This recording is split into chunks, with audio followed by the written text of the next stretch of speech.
বাংলাদেশের শ্রমিকদের কথা যদি আমি বলি তাহলে অনেকেই হতথম্ব হবেন, কিন্তু সবাই কিন্তু জানেন।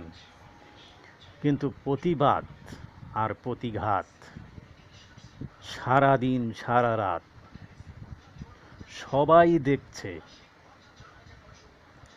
এখন বর্তমানে শ্রমিকরা যেন মালিকদের কাছে, শিল্পপতিদের কাছে বোঝা হয়ে দাঁড়িয়েছে। করোনায় লকডাউন ছিল মাত্র 10 দিন। 10 দিনের লকডাউন যেদিন পূর্ণ হয়, মাত্র 10 দিন, তখন থেকেই ফেসবুকে, ইউটিউবে লেখালেখি শুরু করে দিয়েছে। গরিবের সরকার আছে,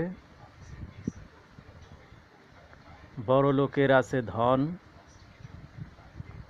মধ্যপতিদের চাওয়ার কোনো জায়গাই নেই, লজ্জায় তারা না খেয়ে মরছে। আপনি কেমন ধরনের মধ্যপতি? 10 দিন লকডাউন দিল, 10 দিন আপনি চলতে পারবেন না, আপনার নামটা ওখান থেকে কেটে দিতে পারেন না? আমি কিন্তু আবারও বলছি যে মাত্র 10 দিনের লকডাউন যখন ছিল, মাত্র 10 দিন, তখনই ফেসবুকে আর ইউটিউবে এইভাবে লেখালেখি শুরু করে দিয়েছে। গরিবের আছে সরকার, বড়লোকের আছে ধন, আর মধ্যপতিরা চাইতেও পারে না, না খেয়ে মরে। আপনি মধ্যপতি, আপনার গুলায় ধান আছে, আপনার নামটা দিয়েছেন মধ্যপতি, অন্তত কম করে 6 মাস চলার অধিকার আপনার আছে। 6 মাসের টাকা হোক, ব্যাংক ব্যালেন্স হোক, আপনার আছে। আর বড় লোকদের কথা বলছি, আপনারা চাল ডাল কিনে বিল্ডিংয়ে উঠে গেলেন, যে ঘরের ভিতরে থাকছেন আর সবাইকে বলছেন ঘরে থাকতে। কিন্তু যারা দিন মজুর, ভিক্ষা করে খায়, একদিন কাজ না করলে আর একদিন চলতো না, ওরা তো দিশাহারা, ওরা তো ট্যাগের খবর রাখে না। কথাই ছিল যে ওরা ট্যাগের খবর রাখে না। কী জন্য ট্যাগের খবর রাখে না? ওরা জানে না যে কালকে আমার কি হবে। এই ধরনের মানুষের সংখ্যা অনেক আছে। আর প্রতিদিন যারা হেঁটে হেঁটে মানুষের কাছ থেকে খাবার এনে প্রতিদিন খায়, তাদের অবস্থাটা কি? আর আপনি কেমন ধরনের বড়লোক যে আপনার প্রতিবেশী, আপনার আত্মীয় স্বজন 2-5 জনকে, 10 জনকে, এক একটা বড়লোক, এক একটা মধ্যবর্তীরা চালাতে পারেন না? মাত্র 2 মাস 3 মাস তাদেরকে সাহায্য করবেন, তারা চলবে, তারা আবার ঋণটা হয়তো আপনাদের শোধ করে দিবে, তিলে তিলে শোধ করে দিবে। কিন্তু আপনি কোন ধরনের বড়লোক নাম দিলেন? আপনি নাম দিয়েছেন শিল্পপতি। একটি বছর চলার আপনার ক্ষমতা নেই।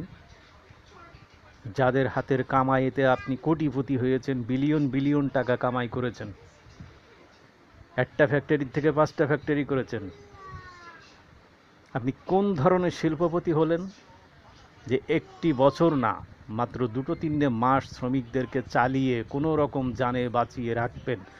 সরকারের কাছ থেকে নিয়েই হোক, নিজেরা তহবিল গঠন করে হোক, বিভিন্ন সংস্থার কাছে হাত পেতে হোক, যেভাবেই হোক, নিজেরা বসে একটা বৈঠক করে সমাধান করে আপনার একটা শ্রমিকদের কিছু চাল, কিছু ডাল এগুলো দিতে পারতেন। কই? কোন গার্মেন্টসে দিয়েছেন? দেয়নি। সরকার যদি এই টাকাটা না দিত তাহলে এই 6,000-7,000 টাকা করে কেউ পেত না। এটা ফুল বেতনও না, অর্ধেক বেতন দিয়েছেন আপনারা, 60%। এতে আপনারা ফকির হয়ে গেছেন। ফিরে মাসের থেকেই বলা শুরু করেছেন যে আবার ওইভাবেই বেতন পাবা। আমরা কাজ করছি ফুল মাসের, কী জন্য এভাবে বেতন পাবো?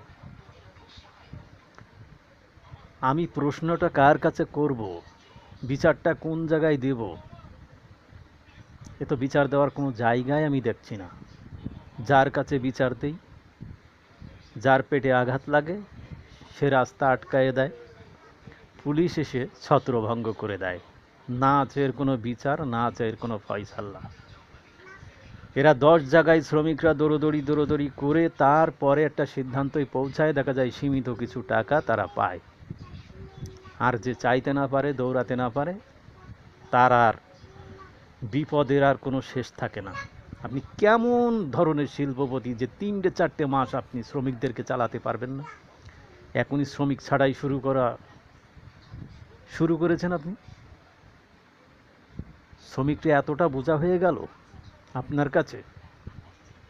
3 মাস চলতেছে লকডাউন, 1 মাসে কেবল হাফ বেতন দিয়েছেন, আর যা বেতন দিয়েছেন এটা আমাদের কাজের টাকা আগের।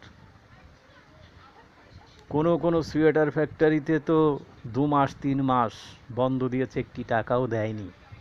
শ্রমিকরা দেখা যাচ্ছে একজনের স্ত্রী গার্মেন্টসে চাকরি করে, তার কামাই দিয়েই সে কোনো রকমভাবে জীবনযাপন করছে। এটা পৃথিবীর কোনো আদর্শ হতে পারে না, এটা কোনো গভর্নমেন্টের আদর্শ হতে পারে না। যে গভর্নমেন্ট সদা সর্বদাই বলে থাকেন মিডিয়ার ভিতরে, বড় বড় উচ্চ কর্মকর্তারা সদা সর্বদাই বলে থাকেন যে এখন মধ্যম আয়ের দেশে পরিণত হয়েছে, কিন্তু সাধারণ মানুষ যেখানে চলতে পারে না সেখানে কিসের মধ্যম আয়ের দেশে পরিণত হয়েছে? সোয়েটারের কথা যদি আমি বলি, 2011-র পর থেকে নিটিং জগতে ধস নেমেছে। একের পর এক জ্যাকেট মেশিন আনা শুরু করেছেন। আপনি লাইসেন্স দিয়েছেন জ্যাকেট মেশিনের, হ্যাঁ ঠিক আছে, আপনি ডিজিটাল করবেন, কিন্তু জনগণের পেটে লাথি মেরে? আমি মাননীয় প্রধানমন্ত্রীর কাছে বিনীতভাবে অনুরোধ করছি যে কোন ধরনের সংস্কৃতি আপনারা শুরু করলেন। এটা খুব দুঃখের বিষয়, এটা খুবই দুঃখের বিষয়। আর দুঃখের সাথেই আপনাকে বলছি এবং সবাইকেই বলছি, যারা উচ্চ কর্মকর্তা আছেন, শিল্পপতি, আমি সবাইকেই বলছি, খালি নিজেদের স্বার্থটাই দেখলেন। 250-300 করে জ্যাকেট মেশিন, এক একটা মেশিনের দাম আমরা তখন শুনেছি 60 লাখ 50 লাখ করে। আপনি এত টাকা কোথায় পেলেন? আপনি 3 মাস শ্রমিকের অধিকার দিতে পারেন না, নিশ্চিত করতে পারেন না। 400 টাকা হাজিরা বোনাস, 500 টাকা হাজিরা বোনাস, সেটাই খেয়ে ফেলেন। এই জ্যাকেট মেশিনটা আনার পরে বাহিরের দেশগুলো বড়লোক হয়ে গেল, তারা বিনিয়োগে সফল পেয়ে গেল।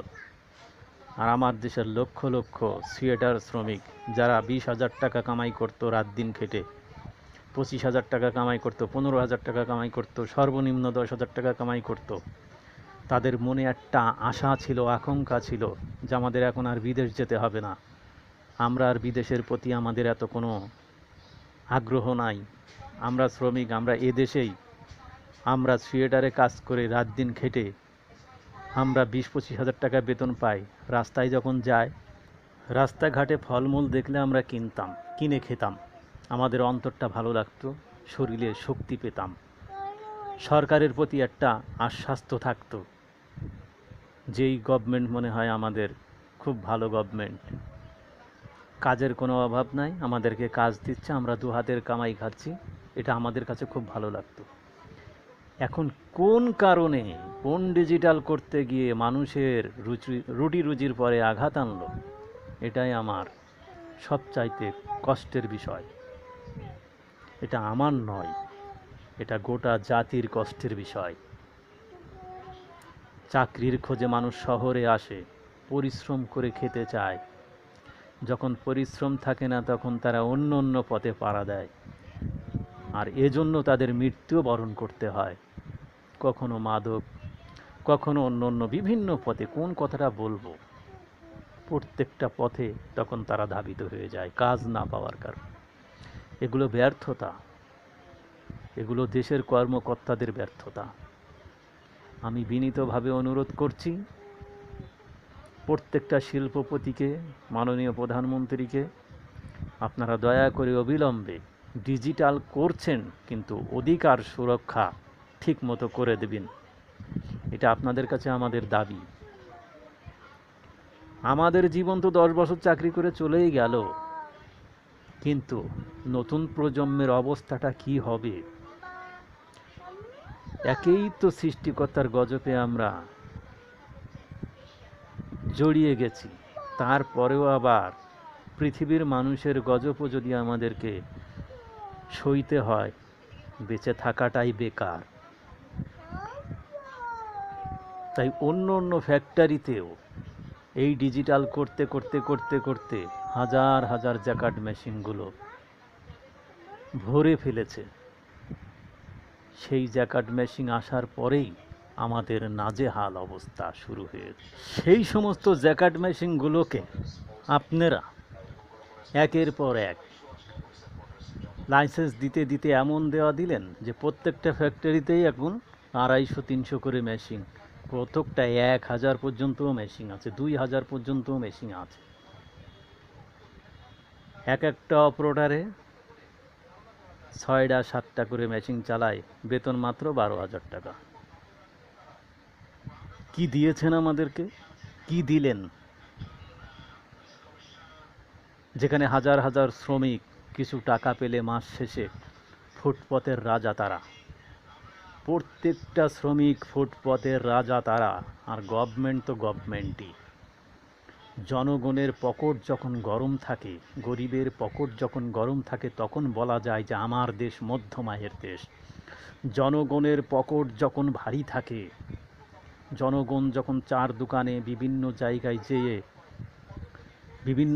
যেয়ে খেতে পারে, চলতে পারে, হাসি থাকে জনগণের মুখে, তখন সরকারের কাছে কিছু আশা তারা করে না।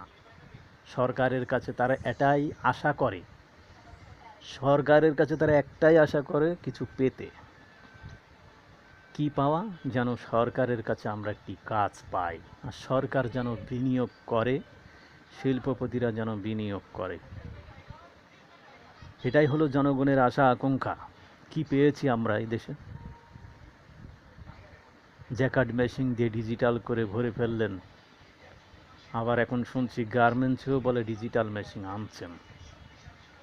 তো শ্রমিকের তো দরকারই পড়ে না, জনগণের তো দরকারই হয় না গভর্নমেন্টের।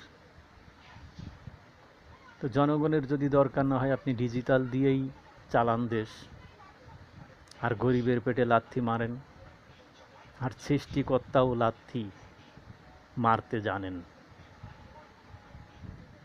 একটা কথাই কিন্তু বারবার কিতাবের ভিতরে উল্লেখ করা হয়েছে যে এতিমকে ধাক্কা দিলে তোমার পরিণতি হবে খুব ভয়াবহ। কিন্তু এটা গভর্নমেন্টের কাছে কিন্তু শ্রমিকরা এতিম বললেই চলে। দেশের জনসাধারণ যারা কাজের জন্য কাজ করে ভাত খেতে চায়, তাদেরকে চোর বানানো যাবে না, তাদেরকে চুরির দিকে ঠেলে দেওয়া যাবে না, তাদেরকে সন্ত্রাসী কর্মকাণ্ড করতে দেওয়া যাবে না। এজন্যই বলছি, কাজ করে ভাত খাইতে চেলেও আপনি ভাত খেতে দিচ্ছেন না। বিগত 2011-র পর থেকে যে সোয়েটার জগতে ধস নেমেছে, এর আর কখনো সুরাহা হলো না। আমি এখনও সবার কাছে, শিল্পপতিদের কাছে, মাননীয় প্রধানমন্ত্রীর কাছে, বিজিএমইর কাছে, এবং বাহিরের যারা বায়ার আছে, সংস্থা যারা বিনিয়োগ করেন, তাদের কাছে বিনীতভাবে অনুরোধ করছি, দয়া করে আপনারা এটা করবেন না। আপনি ডিজিটাল করেন, কিন্তু সেখানে একটা মানসম্পন্ন করেন, যে 3 শিফটি ডিউটি হবে, এত টাকা বেতন হবে, যেন সবাই চলতে পারে দেশে, মানের সাথে চলতে পারে, সম্মানের সাথে চলতে পারে। আমি তো একবারই বললাম, আপনি কিসের শিল্পপতি? 3-4 মাস দেশের প্রাকৃতিক দুর্যোগ পরিস্থিতি যখন সৃষ্টি হয়, তখন আপনি চালাতে পারেন না। আপনি কিসের শিল্পপতি? আপনি কিসের বড়লোক? 6টা মাস আপনার পারিবারিক সূত্রে আত্মীয় স্বজনকে চালাতে পারেন না? আপনি কিসের মধ্যবর্তী? 10 দিন লকডাউনের পরেই কঞ্জে না খেয়ে থাকি, তাহলে ভিখারিরা এবার কি বলবে? এই জন্যই সবার কাছে আমি বিনীতভাবে অনুরোধ করব, দয়া করে আমার কথায় কেউ রাগ হবেন না, এবং মানবতার পাশে দাঁড়াবেন, সৃষ্টিকর্তার সৃষ্টি ভুলে যাবেন না। সৃষ্টিকর্তা আপনাকে কোথায় দিয়েছে এই কথাটা চিন্তা করবেন। সবাই সবার ধর্মের প্রতি আনুগত্য, তাই অবিলম্বে মানবতার পাশে দাঁড়িয়ে এই মানুষগুলাকে সুরাহা করুন। আশা করি আপনারা বিবেক বিবেচনা করবেন। আমি এই প্রতিবেদনগুলো এইভাবেই তৈরি করে যাচ্ছি, হয়তো আমিও কখনো না থাকতে পারি, কিন্তু যদি পৃথিবী থাকে আর যদি নেট সংযোগ ঠিক থাকে, কোনো প্রজন্ম না কোনো প্রজন্ম যদি এগুলো শোনে, তাহলে কেউ না কেউ শুনলে এগুলাকে সাপোর্ট করবেন আর সত্যগুলাকে সত্যরূপেই ভাববেন। এজন্য এই প্রতিবেদনটা তৈরি করা। তাই সবার কাছে বিনীতভাবে অনুরোধ করছি, মাননীয় প্রধানমন্ত্রীর কাছে অনুরোধ করছি, আপনারা দয়া করে অবিলম্বে এখান থেকে আমাদেরকে মুক্তি দিন এবং জনগণের সুরক্ষা দিন। সমস্ত শ্রমিকের দাবি ফিরিয়ে দিন। আসসালামু আলাইকুম ওয়া রাহমাতুল্লাহ।